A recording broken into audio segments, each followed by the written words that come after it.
Hello and welcome to the Foundations of Business Unit 3 Business Letters presentation lecture. In this presentation lecture, we will go over the different formatting guidelines for formatting business letters in an attempt to prepare you for the business letters that you will prepare and type and develop throughout the course of this portion of the unit. So let's go ahead and get started. All right, so when it comes to business letters, the purpose of our lessons over the course of the next number of class periods is to learn how to format business letters in a block format.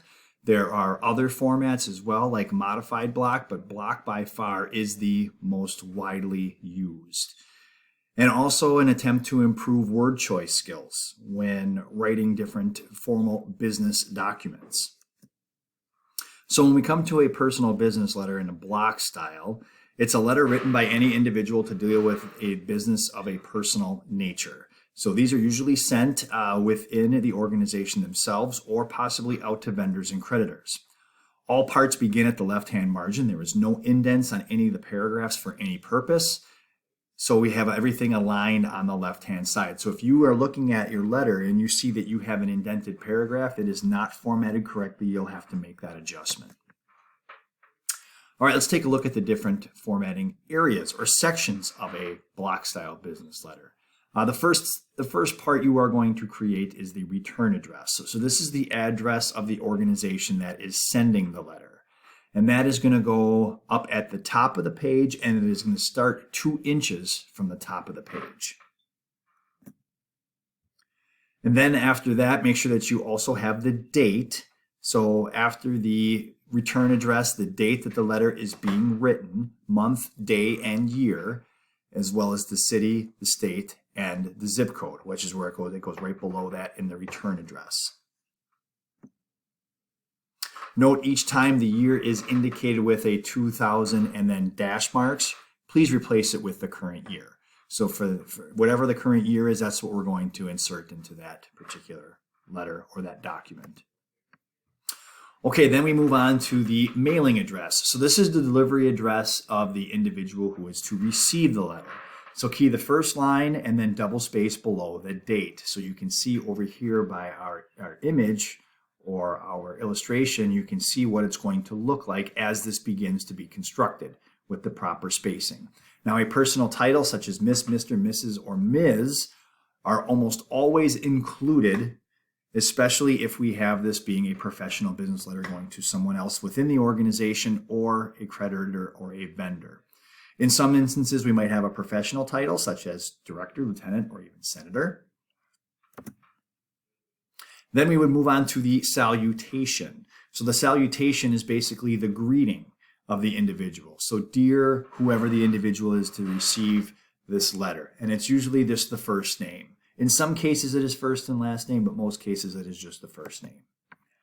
Then we can move on to the body. So this is the communication or the message that is to be sent and received. The body is in paragraph format with no indents, as you can see by the illustration here. And then after we have completed the body, then we will move on to our complementary close with the proper spacing. So notice the complementary spacing with right now we have sincerely, but it could be yours truly, it could be regards. There are a number of different complementary closes that can be used.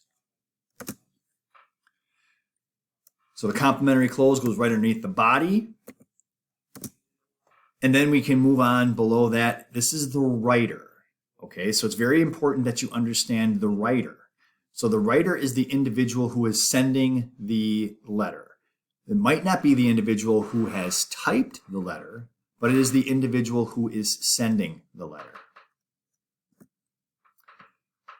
Okay, so this may be preceded by a personal title to indicate if it's a female or if it's a male, depending upon how the individual wants to be addressed in the response. If a male has a name that does not clearly indicate gender, the title might be Mr. in order to precede the name. Now, just like in a memorandum, there is also an attachment or an enclosure notation in certain instances. If another document is attached to the letter that is in the envelope, then the word attachment is keyed in the left-hand margin underneath the writer's name to indicate to the reader that there is something attached to the letter. If there is another additional document that is not attached but is included in the envelope, then we would use the notation of enclosure. When it comes to the standard margins for formatting a letter, we're looking at a 2-inch top margin. So we can do this by using the ruler once we open up a blank Microsoft Word document, or we can also go through page setup to set up our default margins. The left margin, standard margin, is 1 inch or whatever the default is, and then the bottom margin is at least 1 inch. At least, but it cannot be more. All right, and this concludes the presentation lecture on the formatting of business letters. So please make sure to revisit this as many times as necessary for proper formatting guidelines, complete the note guide, and then also turn in Google Classroom once completed. And I will see you next time we meet in class.